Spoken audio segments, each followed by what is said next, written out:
Hello, everyone. You're gonna give a minute for everybody to come on.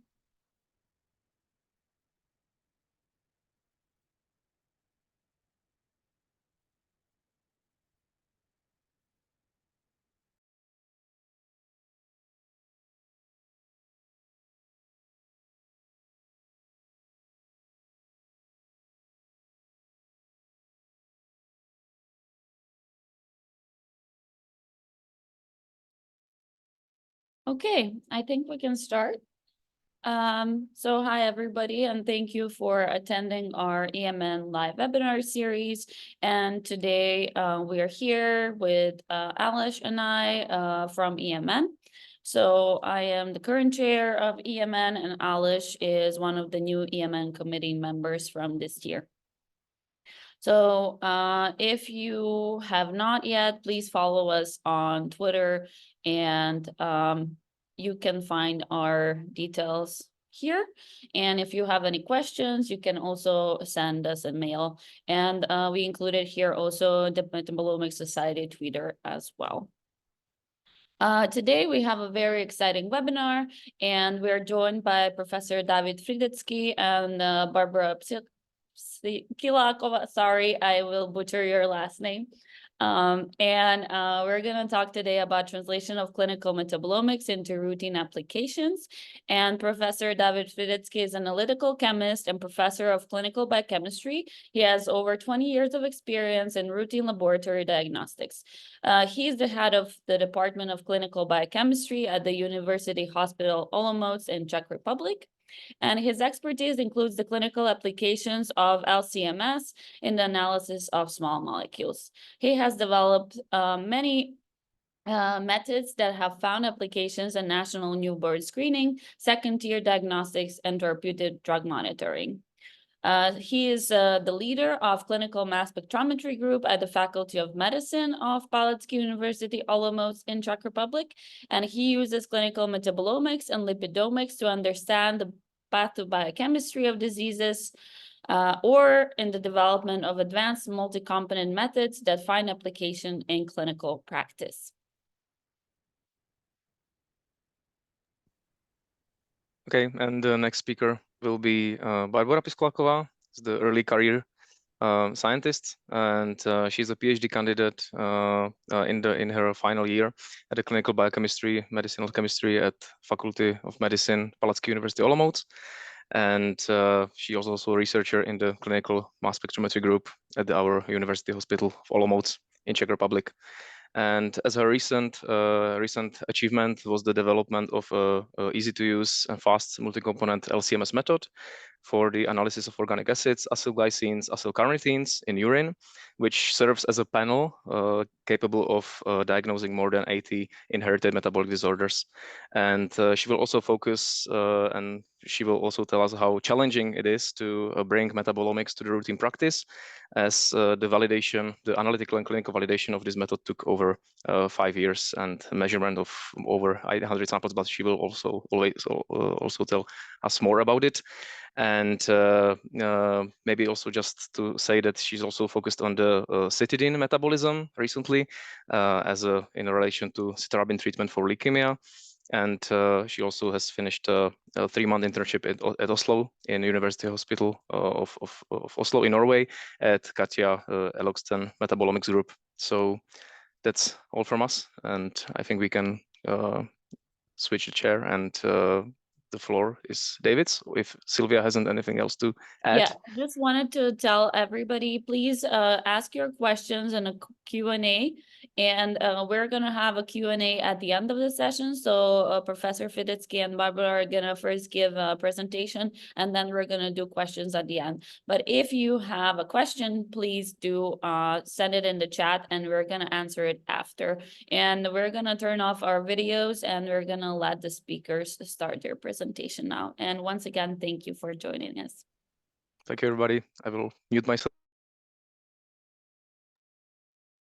Okay, thank you very much. Thank you for the invitation, introduction, and for the opportunity to present our research activities and our view on clinical translation of metabolomics to clinical routine. I will start sharing my presentation. Give me please a few seconds. I hope that's okay. Yes. Perfect. Thank you very much. Response. At first, who we are and what we are doing. Sorry. We are in the middle of the Czech Republic and in the middle of Europe. We are a small university hospital, and Piskláková University has joined institutions, and we are a laboratory, originally a laboratory for diagnosing of imbalance of metabolism, and we are responsible for diagnosing of these enzymopathies as monogenic disorders. The second thing what we are doing is that we are responsible for expanding newborn screening for east part of the Czech Republic. And when we have finally four aspects, we are also responsible for therapeutic drug monitoring in the hospital. Our research activities at the Faculty of Medicine and Dentistry at Piskláková University and Hospital can be divided to these four different areas, but finally joined areas. The first one is like clinical metabolomics and lipidomics, focus on hyperuricemia inflammation, tauopathy, and neurodegenerative disorders, oncology area, and others, of course, including cardiovascular diseases. The main focus of maybe last 10 years was on metabolomics in areas of metabolism, and we focused on how to find new biomarkers by high-resolution mass spectrometry and untargeted approaches, and on selected areas of these enzymopathies like beta oxidation deficiencies, like oxidative phosphorylations, and many years we focused on purines and pyrimidine metabolism, and finally also to purine de novo synthesis. In drug analysis, we finished or we closed this research. We applied high-resolution mass spectrometry for metabolization of specific inhibitors for treatment of chronic myeloid leukemia. And the last thing or last focus is on application of new statistical approaches and new statistical methods, where we are closely cooperating with our friends from Department of Mathematics and Statistics and Faculty of Science. I prepared on next slides like a view or little view to the history. We started with 1990 with first GCMS, and we applied on this instrumentation organic acids in urine for diagnosing of organic acidurias, and it's really complex methods which covers hundreds of metabolites in urine, and yeah, it works until today, but I think we plan to stop it and replace by new method who will be introduced by Barbora. In 1979, we bought first capillary electrophoresis, and we went to do metabolism of purines and pyrimidines and nucleotides, and we were developing, I think, more than 5 different methods based on this technology. And even the first one, published in Clinical Chemistry, was used as a routine method in our laboratory more than 10 years, and we measured thousands of samples and diagnosed even patients with this area of disorders. The second one was focused, for example, for nucleotides like mono-D and triphosphates, and we use it mostly for intracellular contents. So there's just 2 examples of application of capillary electrophoresis. And when I tried to find the first mention about the metabolomics, it was in our lab in 2007. We did it even on capillary electrophoresis, not on aspect. And we tried to optimize the quenching of cultured human skin fibroblasts as an optimal process and protocols for this kind of sample prep. But 2009 was absolutely, I think, crucial or important for us, because we obtained a grant with Norway partners, and it was called like diagnosing imbalance of metabolism by metabolomic approaches. and both of them untargeted and targeted. And based on this, and we bought also the first LCMS report. And based on this, we founded or established the laboratory for metabolomics. In the same year, we started expanding neuron screening, done or performed by mass spectrometry on mass spectrometry. And up to date, we analyze more than 400,000 neurons by this method on the same instrumentation. It's really old instrumentation. I will try to use somewhere. I'm sorry. This one, that will be better. Yeah, perfect. In 2010, we started to develop first targeted methods based on LC triple quad. And finally, it's mostly not changed until today. So within these 13, 14 years, it's mostly the same.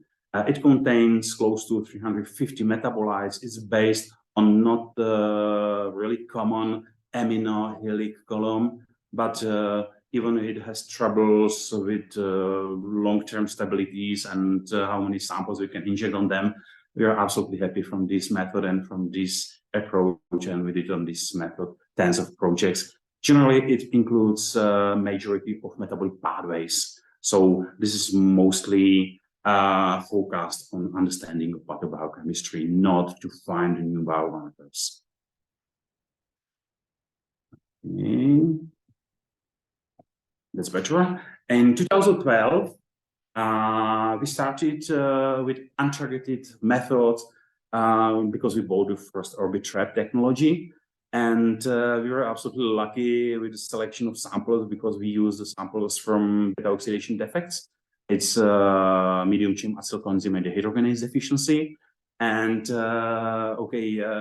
it's well known that acylcarnitines are characteristic biomarkers. But we were really surprised that the first from this list was oxidated phosphatidylcholine. So it was our first touch with lipids, and we were newbies in this area. But we tried. At first, we did this untargeted approach for the samples. It was in dry blood spots. The part of this was also ROC curves with the perfect clinical efficiency. But we tried also to validate these results based on 200 healthy neurons and 25 patients. And it was not so perfect. We obtained really not so good parameters. And I think this is the real life that if we have perfectly selected samples, we can achieve similarly perfect results. But if we will go to real life, it's mostly not so perfect. So this was really important experience for us. In 2012, we also applied a targeted approach. I'm not sure if I can call it targeted metabolomics because it was based on a Biocrates kit containing amino acids, acylcarnitines, and phosphatidylcholines. But we applied metabolomic statistical approaches like the principal component analysis and hierarchical clustering analysis. And we were really succeed in these approaches. So this is example. In 2015, we tried to apply a pharmacometabolomic approach to find well-known metabolites of drugs and also unexpected metabolites of drugs. We select imatinib as a well-known inhibitor of tyrosine kinases as a really efficient drug for chronic myeloid leukemia. And by targeted approaches, it's the bottom part. We are really surprised that we were able to find 90 different metabolites from 23 biotransformations. But after that, we also established a second project where we applied untargeted pharmacometabolomics, and we found additional 12 different biotransformations with 24 metabolites, mostly based on sulfur, containing sulfur conjugates. So it was really a big surprise for us, and I think in the area of metabolization of many drugs, it's undiscovered, and I think we will see many surprises in this area. In 2016, We continued with chronic myeloid leukemia patients, and we applied the first targeted metabolomics on this. And we use like both samples, kind of samples, plasma and leukocytes. And we're again like lucky because it was really a nice example how to proceed in metabolomics and how to obtain really nice results, because finally we obtained results that the healthy controls are here and treated patients are in the same part, and the treated patients cells are going to the healthy status. So it was a really nice example, and samples from untreated patients, they are absolutely different, and we saw many changes in many metabolic pathways, including glycolysis, citric acid cycle, and other parts of this. So, and I was talking in 2018 when we started with lipidomic analysis. We call it like pseudo-targeted. It's not fully targeted because we have a huge list of potential lipids, and what we see in the selected samples, then we are measuring in the selected projects. And we are using also, of course, it's based on reverse phase chromatography and triple quads. And we are using also like advanced bioinformatician tools and Cytoscape for visualization and other software. And there is on the last slide of this first part, there's a presentation or just a list where we are focused now. So in cardiovascular, this is like the risk of acute heart failure, infection of synovial fluids. It's a little bit special because it's not common, but we found really interesting results, and maybe it will be interesting for diagnosing of acute infection or just a chronic infection in the knee. Yeah, sorry. And the others like hypergamy oncology and other what I mentioned in the first slide. The second part of this presentation will be a little bit critical and not so optimistic finally, because I try to summarize what we achieved, I think, as a metabolomic and lipidomic community in translation from our metabolomic and lipidomic results to routine diagnostics on or prognostics on or efficiency of treatment, or I don't know where. Okay, the first question was metabolomics and lipidomics. I think I cannot answer on this because everybody knows what is it. I used OpenAI for answering. I think mostly it's valid and it's okay. What is metabolome? It's a really interesting question because sometimes you can see 10,000 features, sometimes you can see 20,000 features, but there are also the more critical papers, even in analytical chemistry, which are stops at maximum 1,000 features as a metabolome.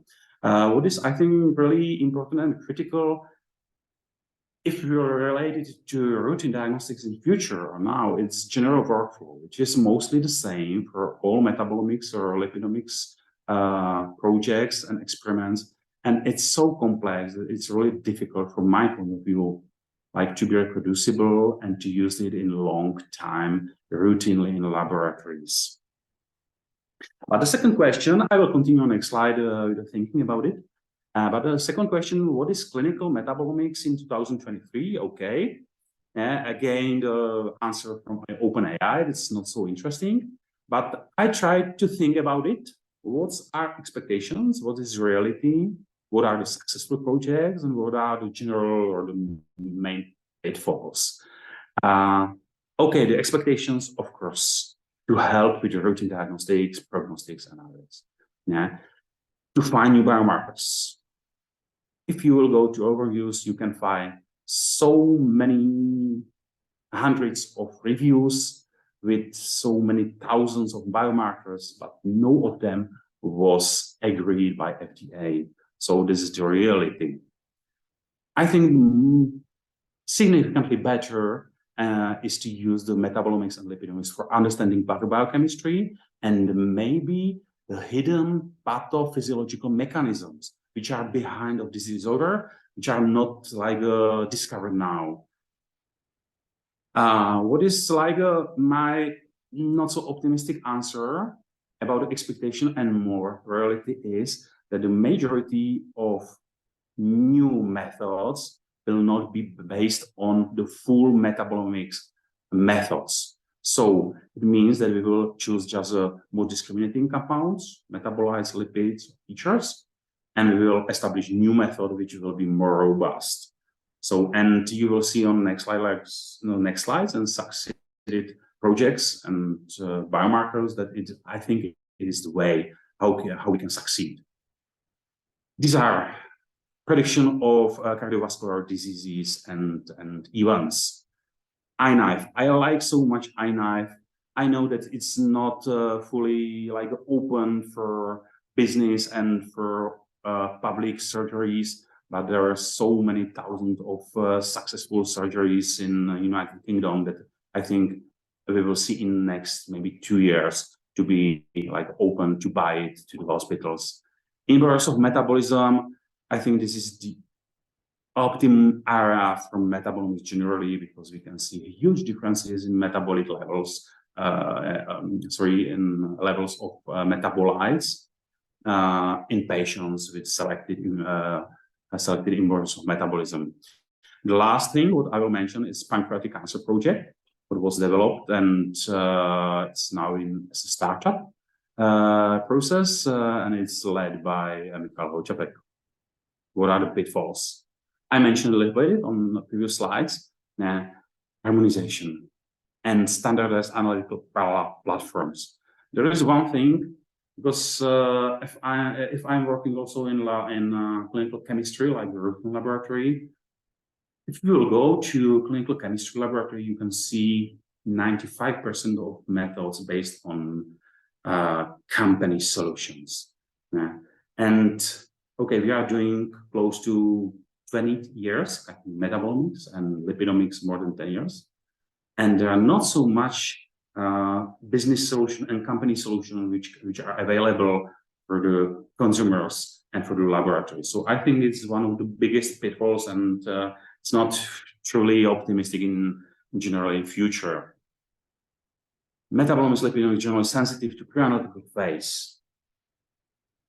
If you are measuring just a selective metabolites, that's fine. If you are going for tens or hundreds of metabolites and even lipids, the methods and the procedures are going to be really sensitive for pre-analytic phase and also for reproducibilities. And we need reproducibilities over the years of using of these methods. And again, it's due to complex workflow and even what I've experienced, even based on not perfectly stable mass spectrometers in a long time. Last, or not fully last, presentation of results to clinicians. The clinicians would like to have information as result, just positive and negative, nothing more, because they have no time to understand it and to solve what does it mean. So this is just a reality in hospitals generally. The last 4 points I will a little bit introduce on next slides. It's a view from routine clinical biochemistry or chemistry laboratories. What is necessary to fulfill generally for methods to be successfully applied for many years routinely. What is clinical metabolomics? This is a good question. And maybe this is the reason why we started in 2007 in the thinking, because in our laboratory, it was even in these ages, we used methods based on chromatography and later based on mass spectrometry. And together, if I look at this, it's like a targeted metabolomics for a majority of metabolic pathways. So we are not so far away from metabolomics generally. So, but we are not calling it this metabolomics. That is not typical for this. Neonatal screening. Is it clinical metabolomics or not? Based on Friedecký? I don't agree that it's metabolomics generally. Of course, neonatal screening, absolutely not. And even Friedecký is strongly limited by just a limited offer of metabolites and lipids. And we can continue with selected like omics based on small molecules. Now I will go, okay, I have 15 minutes at maximum. I will go for successful projects. But I have to say, successful projects which are now in routine diagnostics or which are close to routine diagnostics.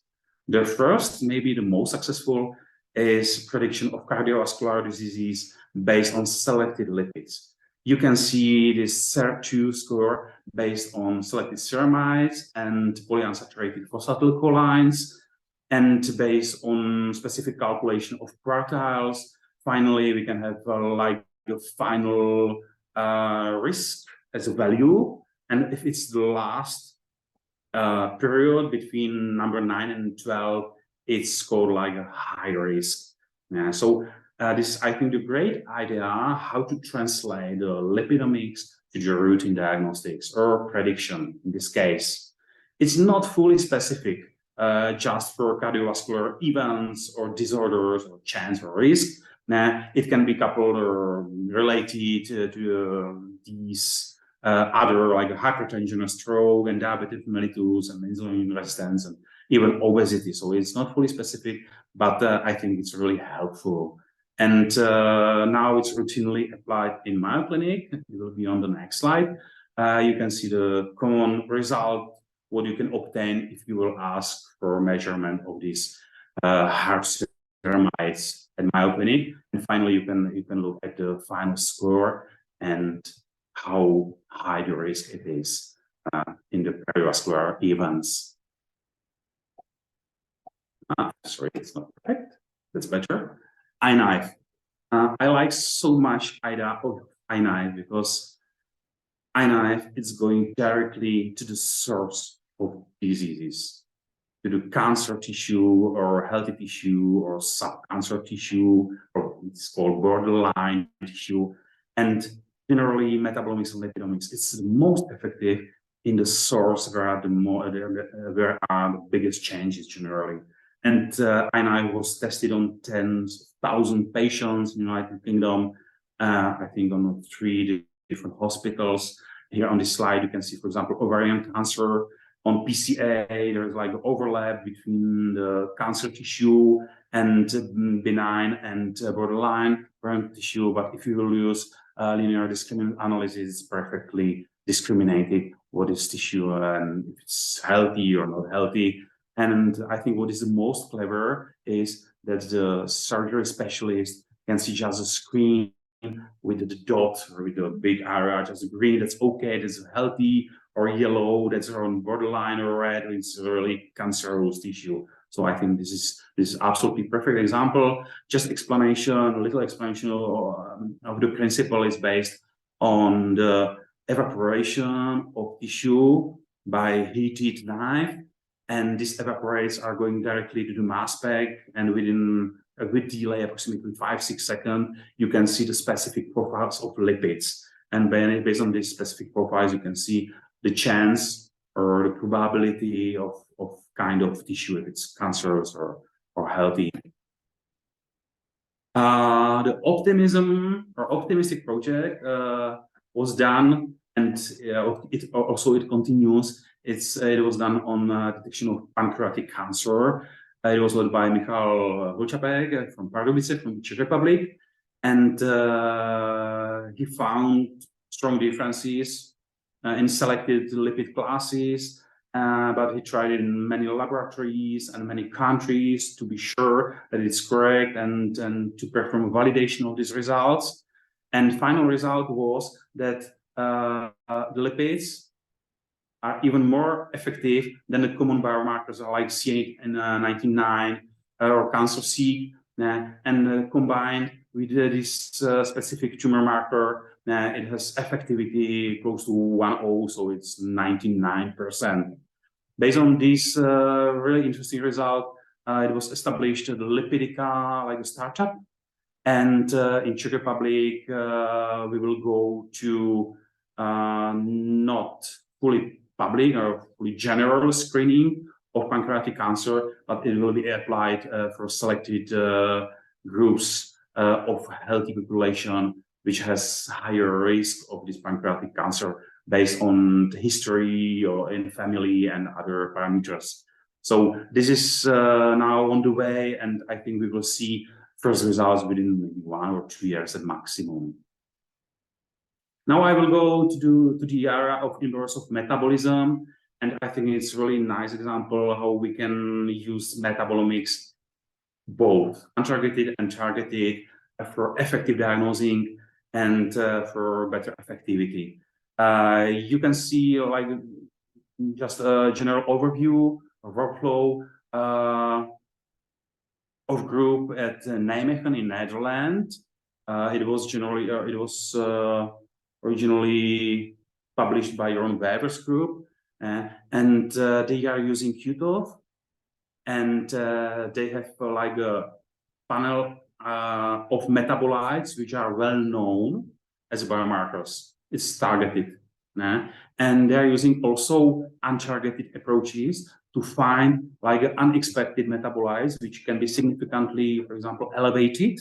And of course, go back. And of course, the way how to identify metabolites is not so easy compared to targeted approach. But both ways are performed on the same instrumentation, on the same analysis, and after analysis they are divided into processing. So I think it's a perfect example how to do it, and they are performing it in maybe next 4 or 5 years routinely. So this is a perfect example. In our laboratory, we went by different way, and we applied like a multi-component analysis, like targeted approaches to have effective methods for fast screening, not newborn screening, but fast screening of children for metabolic disorders. This method was established based on our experience with targeted metabolomics. It's close to same with our targeted metabolomics, but we just selected biomarkers. And a little bit shortened, 10 minutes, and it's absolutely helpful for clinicians at the children's clinic with really fast 10-minute analysis and with no sample prep, and we can immediately have the result and help with decision if it's in the area of inverse of metabolism or not.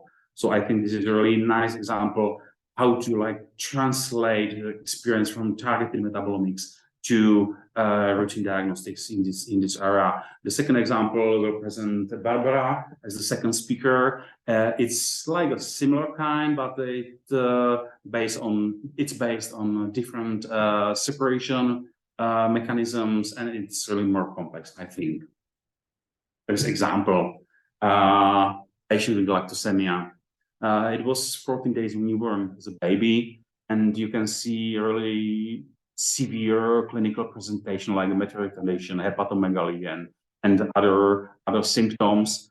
And we were able to perform the diagnosis within maybe 2 or 3 hours.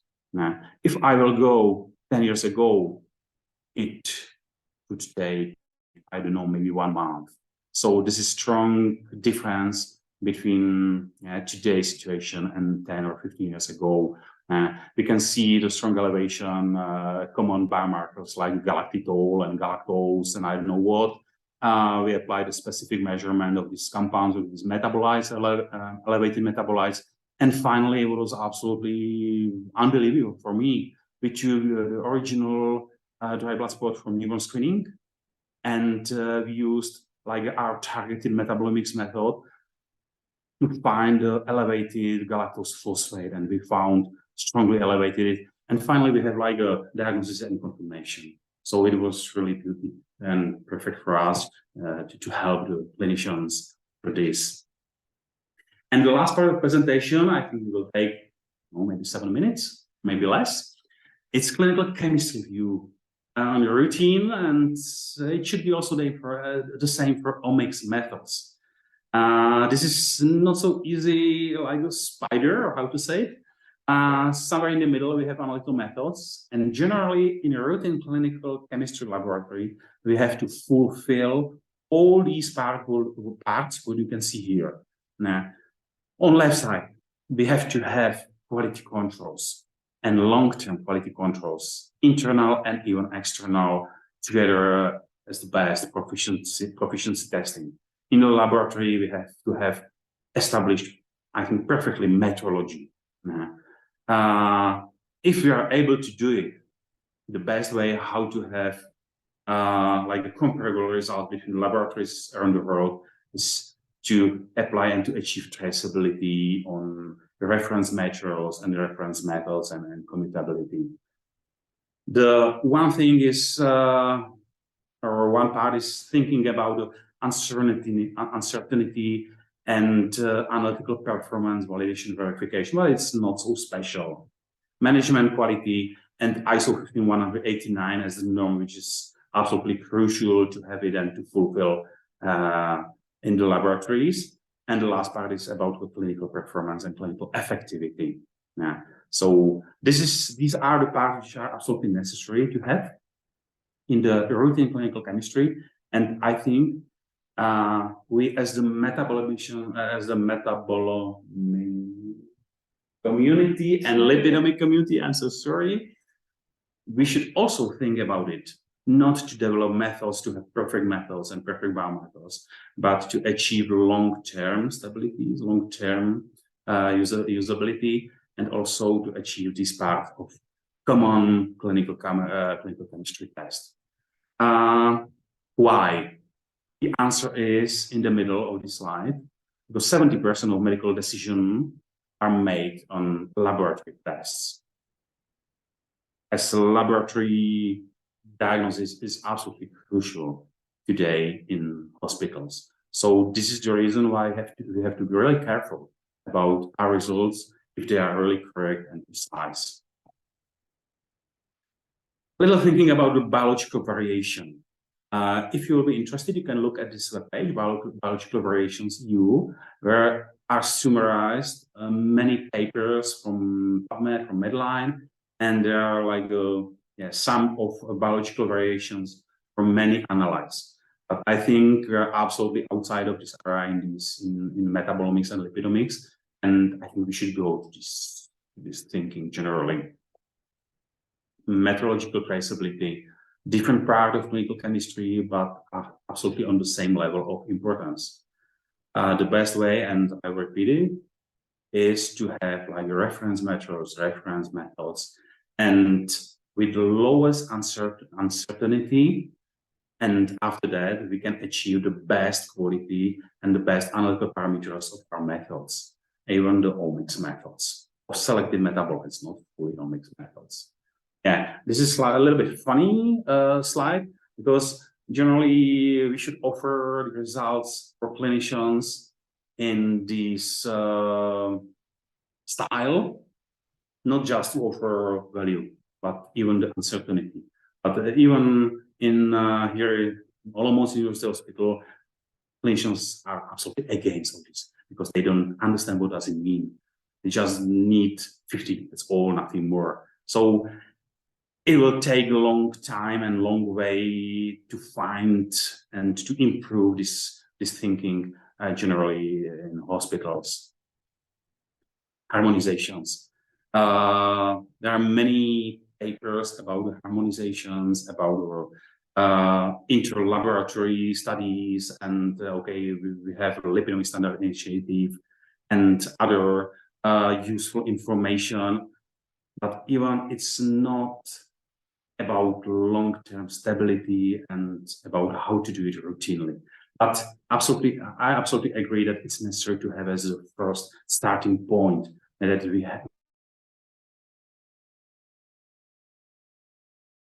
can offer the reproducible results. It's so common in laboratory for univariate statistics and for just the selected metabolites, selected biomarkers. I'm sorry, just to follow internal quality control samples and to be sure that it's in the limits which are like acceptable for this method, for this biomarker. But we should use also the similar way for our multi-component approaches and maybe metabolomics and lipidomics. Clinical performance, just a slide about it. Clinical effectivity, absolutely crucial. We have to be sure that there are enough effective tests. And there is the question how we can achieve it. If we will take just first experiment and we will validate it on second group of samples, or we have to do it 10 times or 20 times, or how many times to be sure that it's okay for routine diagnostics and it's useful. And I think one of the last slides, I think, yeah, it's, I like to say a little complication, but it's a big complication for all laboratories in the European Union and even in Asia, and I think it will go also to the United States maybe. And it's a new directive called In Vitro Diagnostic Medical Device Regulation. It's first time what this regulation is based on European Union, and it's a directive also about laboratory developed tests, or the same like in-house tests, which are all our omics methods and even methods what we develop in our laboratories. And there are so many strict rules what we have to fulfill and what we have to do. So it will be a big complication for all in-house methods generally in clinical laboratories. And what is really pity is that the authorities, national authorities, can control it. I'm sorry, in the middle of next year, at the end of May of 24. So it's not so optimistic, and I think it will be a big complication for establishing of new methods, I think, as an in-house or laboratory developed test. And the last slide of my presentation, I'm sorry, this monkey is smiling, but maybe it should cry or be depressed, because there's like a cross between univariate and multivariate world in the routine clinical laboratories and omics, metabolomics, lipidomics, and other omic approaches. And we should go strictly to the analytical performance specifications, which covers all previous slides and or previous parts. And I think it takes time to fulfill and to be efficient, and so these all parts of routine laboratory testing. I would like just to mention about our working group on metabolomics at the International Federation of Clinical Chemistry. So it's strong. We are just focused on clinical metabolomics, and we are trying to find a way how to apply the metabolomics and lipidomics into routine diagnostics.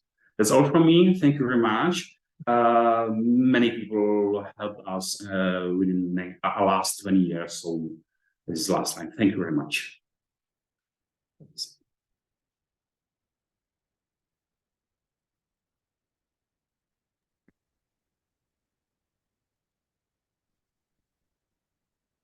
Okay, thank you very much, David, for your presentation. I'm not sure if Sylvia is still here, if we will do the questions answers right now or at the end. We're gonna do them after Barbara finishes. Okay. Yeah, let's do them all at the end. Thank you. Okay, so we have can several continue. questions, so I think some of them can be consolidated in the end, so let's just do that. Thanks. Perfect.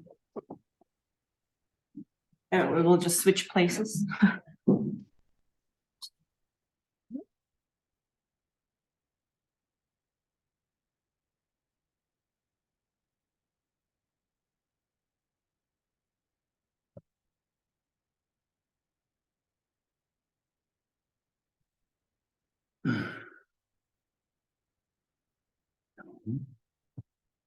Okay, just a second. Okay, you're here. Is it okay, Alex, please? It's not full screen for us. Maybe try clicking and changing the slide. Okay. Okay. I will switch it to the. Just a minute. We will just figure this out. Share full screen.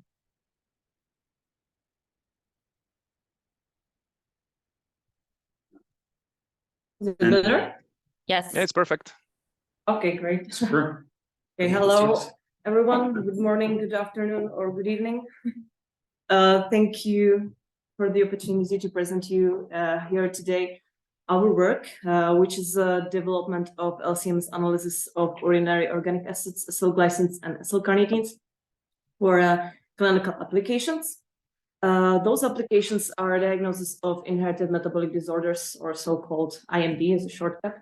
These disorders are caused by a gene mutation in a single gene, and as a result, the dysfunctional protein is produced.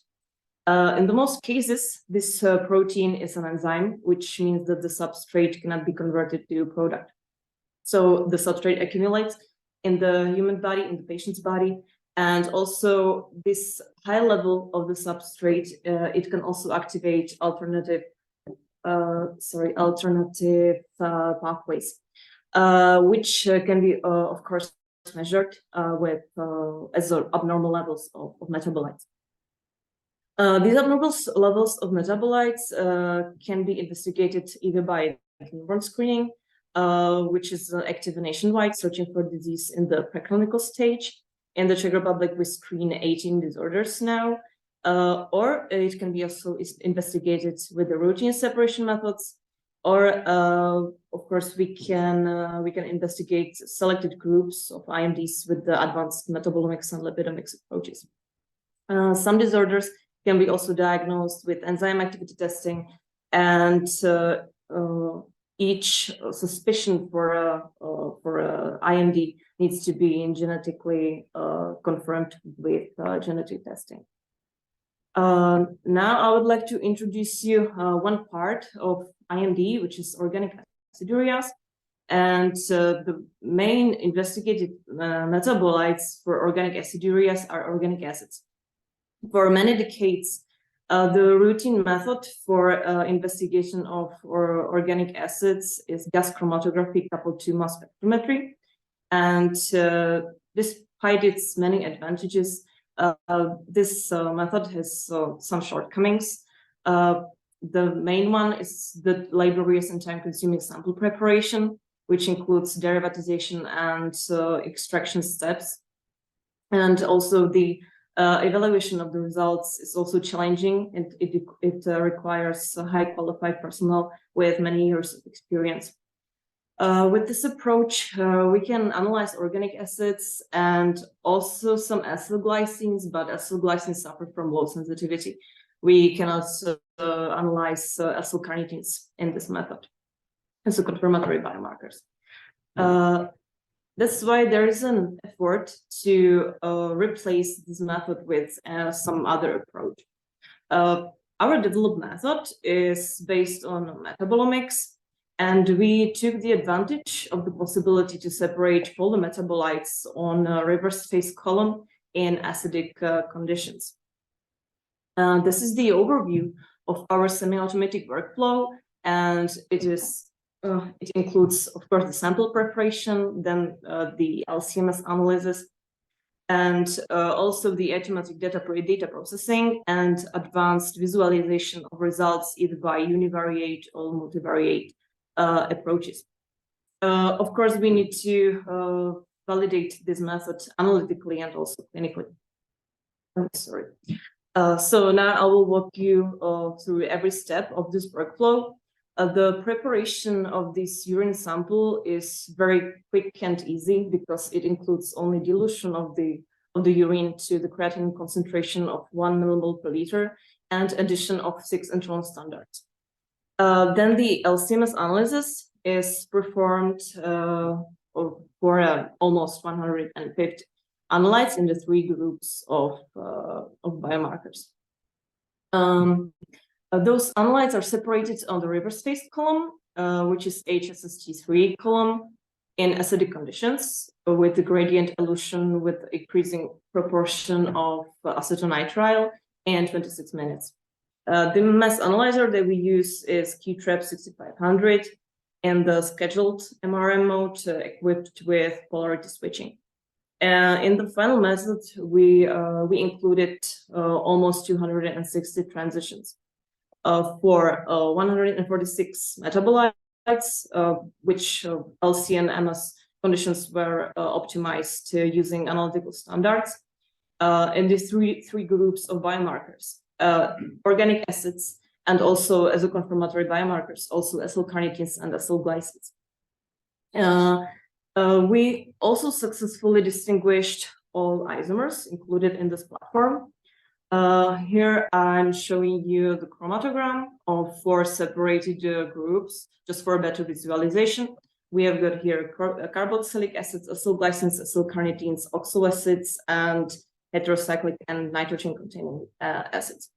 Of course, I think that what you have noticed is those chromatograms of oxaloacids.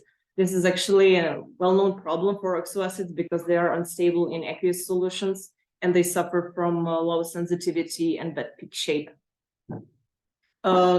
And just to show you the successful distinguishing of isomers, I have here an example of separation of hydroxybutyric acids.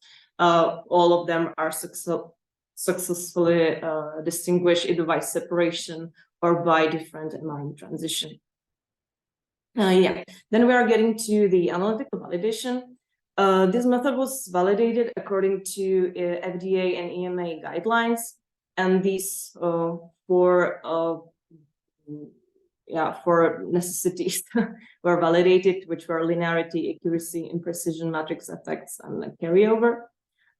Due to high number of analytes included in this platform, we need to divide standards into 11 separate mixtures, and they contained from 9 to 16 compounds, and then each mixture was validated separately.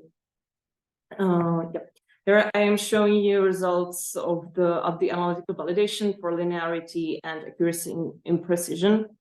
Analytes which doesn't meet the criteria from those guidelines are labeled by their names, and and here those lines, they represent the criteria or the acceptable criteria. So those analytes who didn't meet the criteria were mainly oxaloacids. Actually, it didn't surprise us. Just it comes from the bad pitch shape and the low sensitivity of those oxaloacids, and also high polar compounds, which elute from the column in the void time, and then long chain acyl carnitines, who has higher retention times. Even though for some biomarkers, even though they didn't meet the acceptable criteria, like it's the case for hydroxybutyric acid, it is a very crucial and specific biomarker for this disorder. It's a succinic semialdehyde dehydrogenase deficiency. And even though this its accuracy is really low, and it is also variable intraday imprecision, it has proved us to be a very specific biomarker and very crucial biomarker for disorder, because by analyzing this external quality sample, it has confirmed us that it works as a diagnostic biomarker, because we could correctly diagnose this sample for this disorder just thanks to this this biomarker. And then we are going to the data processing and the diagnostic strategy. The data processing is made by the preselected peak shape integration in the MRM windows. Then the error ratio is exported, and the patients are scaled to healthy controls, preselected healthy controls. And then we use advanced visualization tools, either in the Graphic Prism software, where we use the visualization in the multiple box plots, let's say, and or in the metabolomic, no, not metabolomic, but biomarker IND network created in the Cytoscape software. Yeah, I can demonstrate here one example, which is a case of a patient with medium chain acyl coenzyme A dehydrogenase deficiency. It's a disorder of beta oxidation, and these patients, they manifest with high levels of decarboxylic acids, or and with high levels of acylglycines and acyl carnitines. I can zoom you just to the most crucial biomarkers for this disorder and this patient. And we can see that on the level of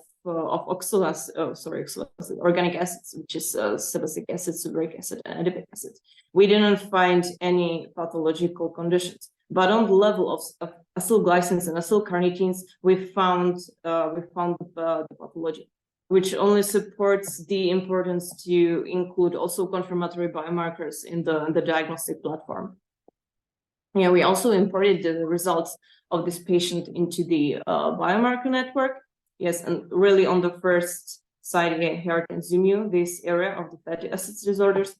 Yeah, on the first side, we could diagnose this patient just for the really high expression of phenylpropionylglycine as a specific biomarker for this disorder. Yeah, then we are getting to the clinical validation. During the clinical validation, we analyzed more than 800 urine samples. And for the diagnostic process, we selected 200 healthy controls. Yeah, 93 samples were correctly diagnosed with 34 different IMDs. And and then the platform was in the routine operation for 2 years. Now it's in the routine operation for almost 3 years. And also a part for the important part of the clinical validation is the external quality assurance. The external quality assurance is held by the ERTNIM quality controls, and this platform was, let's say, assured with the diagnostic coefficients testing and qualitative organic acids in urine.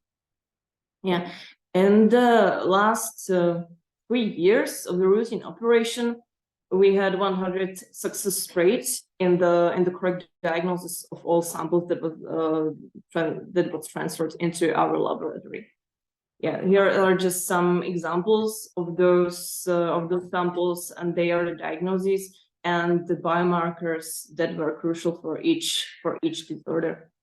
Yeah, and what is really important to have on mind in the IMDs is that different IMDs are manifested with different concentrations of those biomarkers, which is, you can see here in the case of alkaptonuria, that the homogantisic acid is really highly elevated in those patients. But in the case, like here, glutaric aciduria type 2, the crucial biomarkers are not really that much different than from the healthy control population. So we still need to keep this in mind, that every disease is really individual. To the end of my presentation, I would like to conclude all those advantages and limitations of this approach. It is a fast and simple approach, not only from the preparation of sample, but also from the evaluation, and also because we don't need to derivatize or extract our samples. It saves chemicals and it also saves our finance. It is really comprehensive diagnostic approach on 3 levels of metabolites, which is really advantage for us, and we could distinguish all isomers. Results of 1 patient can be delivered in 1 hour, which is a really great, let's say, improvement from the GCMS, because the GCMS, it can offer results in 8 hours. So this is really good improvement. Nowadays, we have analyzed over 1,500 samples, and we have correctly diagnosed 34 IMDs. Yeah, of course, nothing is perfect, so also this method has some limitations. The first one is that oxalic acid cannot be analyzed by this approach because it's a really small and high polar compound, so it doesn't retain on the space column. This approach is also not suitable for the substances which contain amino group, like amino acids, and also we still struggle with unstable oxaloacids, which have very bad peak shape, and we can detect them only under pathological conditions. Also, this workflow works only for the analysis of preselected analytes only, and we need to ensure that the stability and consistency of internal standards between samples and runs, because then the evaluation is based on the internal standards. This method was, or let's say this work was successfully published this year in May in Clinical Chemistry and Laboratory Medicine, and we have also received positive feedback and the interest of taking this approach to the clinical practice from several spaces and several places we work with the IMDs all over the world. Yeah, and at the end of my presentation, I would like to thank my supervisor and also to the whole group who supported me and who supported us in this work. And thank you to the Metabolomics Society for the opportunity to present to you here today our work. Thank you very much for your attention.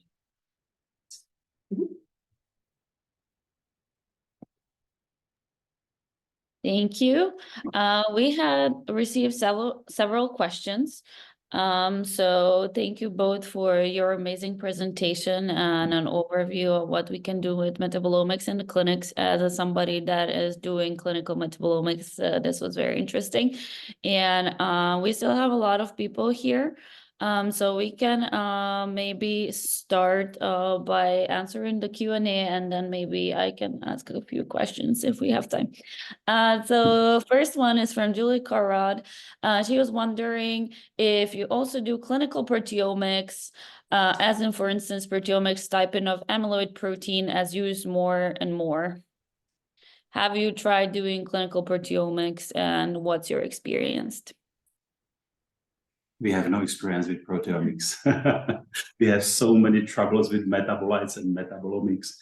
But what I have information, for example, in the side of Czech Republic, there's a laboratory which started to develop therapeutic drug monitoring of protein drugs, and they succeeded in routine diagnostics. It's not clear or pure clinical proteomics.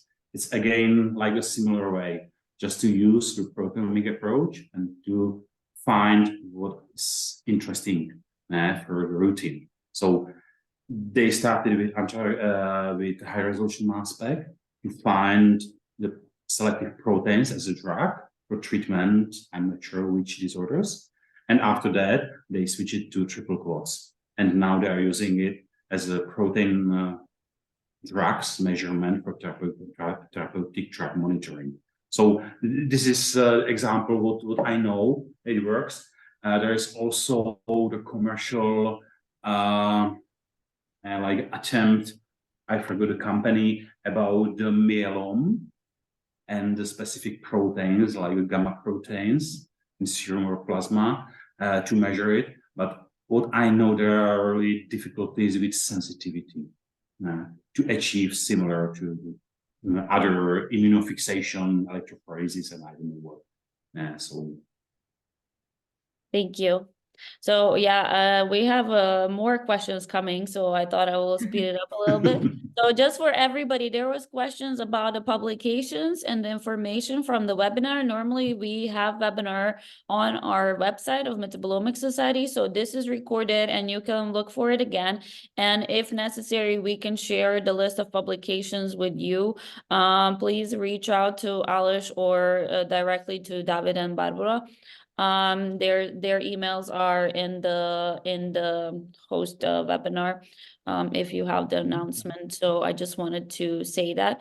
I see several questions here about just the routine biomarkers, and then maybe we can start with this one, which is asking a very common question, and that is, what is the top reason that the biomarkers do not survive FDA approval, or I assume like other regulations and so on. So can you say something about that in 1 or 2 sentences? Difficult question for me because I am not so familiar with FDA rules. Maybe you will be more friendly with this. That's why I said major regulators, because you guys are in Europe, so there's EMA, but yeah. Yeah, but what I have experienced, information with common new biomarkers established by companies to do routine in clinical laboratories. It takes hundreds of millions euros established and to do the development, everything what is necessary to fulfill. And I think the most critical will be the number of tested samples generally and the reproducibility. Because if you will go, for example, the common glucose and glycemia, the changes between diabetes and healthy, it's the border is 5.46 millimole per liter. And the healthy population has the median, I don't know, 4.5 approximately. And if the patient has for example, 7, it's like a patient. And the difference between these two is 50%, not more. And if we will go to metabolomics and lipidomics, reproducibility is generally tens of percent. So I think this is one of the most difficulties what we have to improve. The better reproducibility, better analytical parameters. And I think it will be more easy to do it on selected biomarkers, selected metabolites and lipids, based on internal internal standards and other common procedures. Yeah, I can just chip in about the FDA regulation and so on. I think in the States it's very different because the market is so much bigger, because in Europe, every country has its own regulators as well. So there's also that, and there's a very big intervariability between different institutes. And if you need to test them on different platforms, we have ERNIM in Europe, which tries to have same samples that sent to different laboratories, so then you can have some sort of a quality check whether this is working well or not. But yeah, it's very hard to get biomarkers. You need to put a lot of money into research to find them. So and then if it's like a disorder that is not very interesting and people cannot get a lot of money from it, then usually that's gonna be a very tough challenge. Okay, so that also brings us to our next question, which was about the costs of these analyses, example diagnosis of inherited metabolic disorders for hospital, and would it be cheaper than doing the same analysis by dried blood spots and analysis by GCMS? I'm not sure if it's comparable, because in dry blood spots we are doing newborn screening generally, and it's established in Czech Republic for 15 or 14 disorders done by mass spectrometry. But if we will go, for example, to urine analysis or to specific GCMS or LCMS, it can cover hundreds of disorders. Of course, the price, I should be like the numbers. The price in Czech Republic for the newborn screening, it's around €300. It's 12. Czech crowns. So it's €12. Yeah, €12 approximately. Yes, something like $15.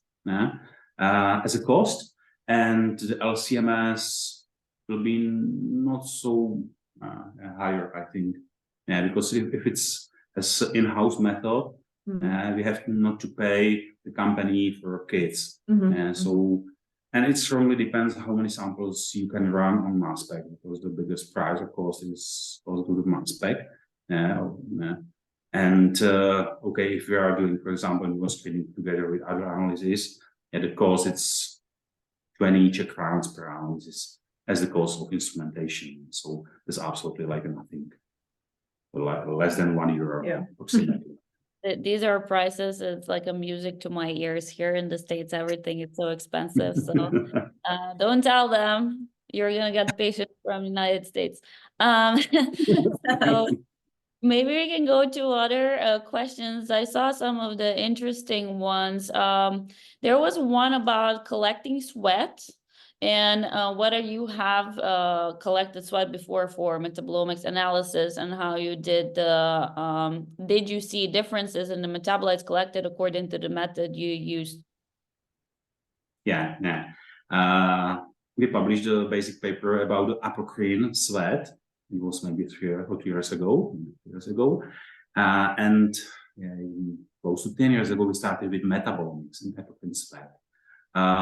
We developed our equipment for taking of sample from the surface of the skin, and we absolutely did not succeed with metabolites and metabolomics. We tried to find the differences in breast cancer patients, and after the period of maybe 5 years and playing with metabolomics, we switched to lipidomics, and there are really more promising results. So maybe please send me a mail, and I will send you the paper what is about this equipment and basic lipidomics analysis on healthy participants. So I think this will be like the best introduction to this area. Okay, thanks. Then we had another question. This is from our former EMN member, Sandy. She was wondering, how does the CRT2 score compare to the Framingham risk score or additional risk factors? And this was about the heart analysis that was just shown. Yeah, I'm not so experienced to answer on this question because it's so complex, and we should cover even our cardiologists, which are really experienced in this. Maybe if Aleš is more involved and informed about it, I don't know. Yeah, It's basically our team. yeah. It's a risk score based on age, sex, if it is smoker, non-smokers, LDL, cholesterol, and these types, and it's quite robust. But I think there are some problems with it. For example, it's underrepresented for women or for people of color. So there's a problem with this, that it was based on a specific cohort, so it doesn't apply to every other sub cohort or other people. So that's one point. So we are trying to find new scores and new approaches. And for example, the CERAM or CERT score seems to be better, but we are actually now in the phase of comparing this with the cardiologists and with the results of the CERT or CERAM score. So I think we are still currently comparing these more scores and seeing what will be better and how to combine it, for example, to one score. Yeah. And if you can hear snorting, that's my dog behind me. Yeah? So I'm sorry, I will mute myself as soon as possible. Okay, so maybe a follow-up question, because somebody actually asked, what is appropriate sample size then for clinical metabolomics to develop these biomarkers? If you want to answer that a little bit. Yeah. In the discovery phase, I would recommend 20 against 20. You can say it's really low number, but if you will go to common statistical methods, you will not overestimate the statistical results by the size in the groups. But I have to say, you have strictly defined homogeneous groups. For example, in ages, in sex, in conditions, and to be sure that it is finally homogeneous. And many times it's so difficult to achieve this because, okay, you can ask, and we have many experience with this, with our clinicians in our university hospital. We are discussing, okay, we have the cohort with these patients, and now, and after this first like a touch, we are discussing how homogeneous it is. And finally, we have to go for maybe 10 different groups, and it's growing and growing in the number of samples and patients. So generally, it's recommended, and maybe I can find the metabolomic paper where it was mentioned 20 against 20, if there are just two groups. And this is just discovery. And if you will go to like a validation phase, I will recommend maybe twice more or maybe 3 times more.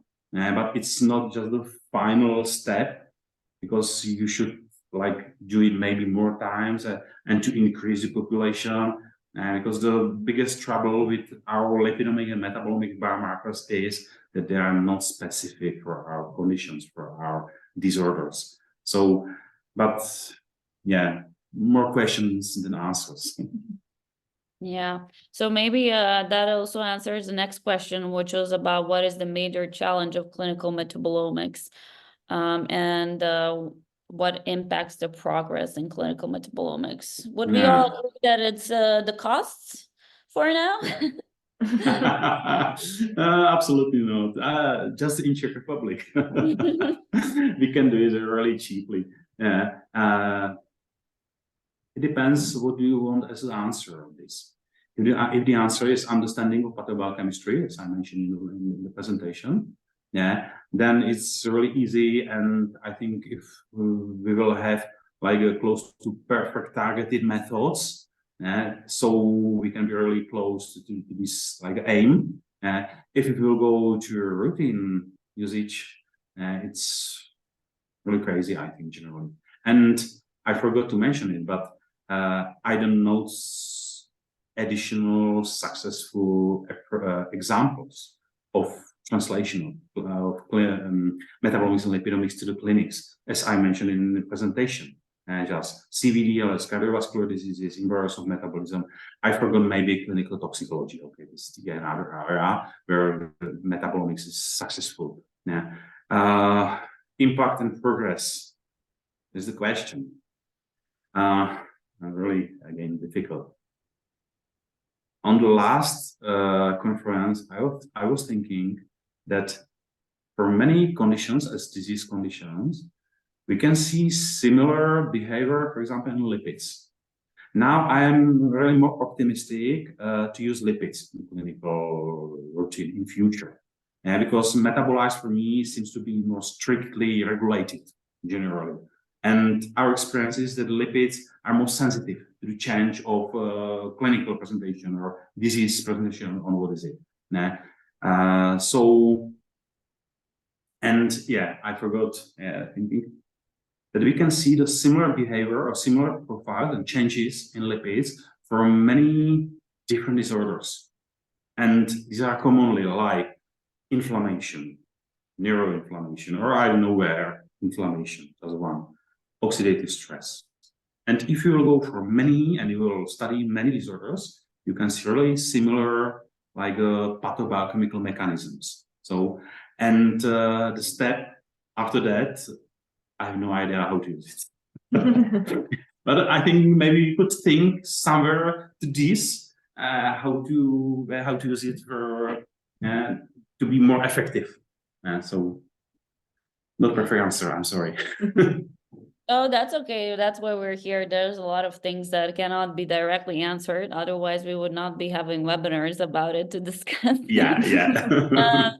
So there was a question, actually, this is more for Barbara, I think. There was a question asking if you automate your measurements, or how much do you automate your routine measurements? Sample prep. The sample prep has to be done manually, actually, because we don't have like the pipette machine who would do that. So yeah, we have laboratory staff who prepare the samples, those urine samples. But as I said, the sample preparation is really quick and easy. It's not the case for GCMS, which is really laborious practice. And then the evaluation step, it is partly automated because the integrations of peaks is done automatically, but you still need to check whether the integration is correct. But it doesn't take hours, it really takes tens of minutes. Yeah, and then the evaluation further, the robust scaling, and then importing it to the softwares. I mean, the final visualization, those plots and those graphs, they are done automatically. You still need to import the results to the softwares, but those graphs are done automatically. So these two parts are actually automatic. Yeah. Okay, nice. And then let me see if we had something. And then, yeah, there was a question about the normalization for the urine results. Can you explain a bit more about the urine normalization? Is your methodology compatible to urine filter paper sampling for newborn screening as in Quebec in Canada? Yeah, I have heard about this work in Canada. We haven't tried those urine spots. To be honest, we still use the full urine, but for this new approach, we don't need much or high volume of the urine sample. Actually, 100 microliters for us is really sufficient.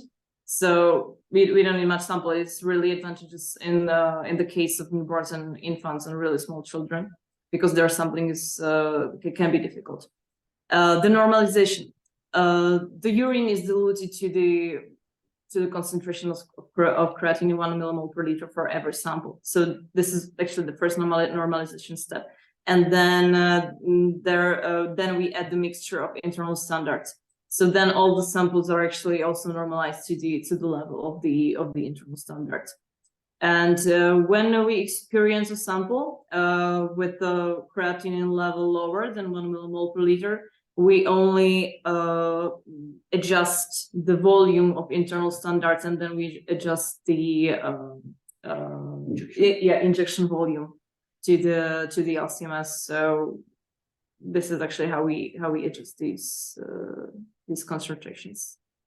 Okay, awesome. Yeah. Then Yeah. there's somebody. Maybe. Oh, yeah. No, sorry. I think it's Sorry. yeah, it's a really great improvement because in GCMS we have big troubles with low concentration urines generally, and here in LCMS we experience 0.3 millimole per liter is acceptable for analysis. Another problem is that in these highly diluted urines, the normalization on creatinine it doesn't work perfectly, but it's another difficulty. Okay. Sorry. Thank you. No, it's the more we know, the better. Okay, so there's actually more questions about untargeted metabolomics. And the question was, what's the standard method for the manual validation of the identified metabolites in untargeted metabolomics? There were two similar questions about metabolites. Aleš prepared a nice figures how many softwares we have for identification and for other parts of untargeted metabolomics as the workflow. And I think it's absolutely crazy today. What I know, our friends which are continuing in untargeted metabolomics, because in our laboratory we stopped it because it's so time consuming finally to be successful in this area, I think, in untargeted metabolomics. And to be sure that your features are real metabolites with known identity.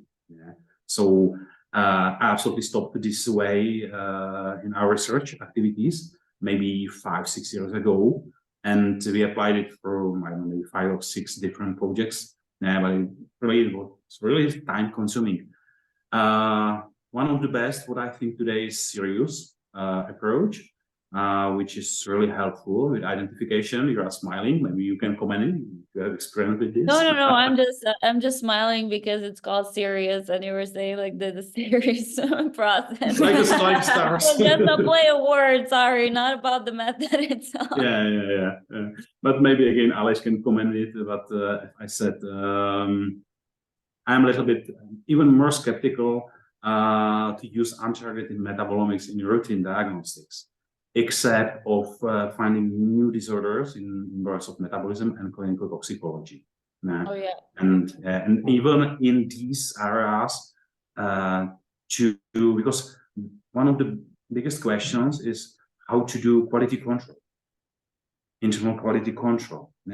If you will see 1,000 features, that's okay, and next day you will see 1,200. If it's better or it's finally worse, because there are like not real features. So I think there are many not answered questions, how to do it a long time and reproducibly. So. Yeah. I think also the issue is like, I think we know like 5% of metabolome, and the rest is like a black box, and we don't know what it is. So there's a lot of things that come up, but they have no immediate value because you don't know how to interpret it. And I was like in the undiagnosed disease network where we were asked to do a lot of untargeted metabolomics for patients, and you would see a lot of different things. And then you would not know whether that is real or not. There's several things that you just kind of get a possible structure, and that you don't know what this means. Where does this fall within the pathway? So I think that indeed we're very far from untargeted metabolomics. Maybe it's good to answer specific questions like in research. I would say right now I'm also not very optimistic in using it for routine practices. But we can dream, and hopefully one day it's going to be easier than having a panel for every single thing that we want to test. So, Alex, did you still want to share that, or? Yeah, I think I don't have so much to say more about Okay. this. Yeah, so. Yeah.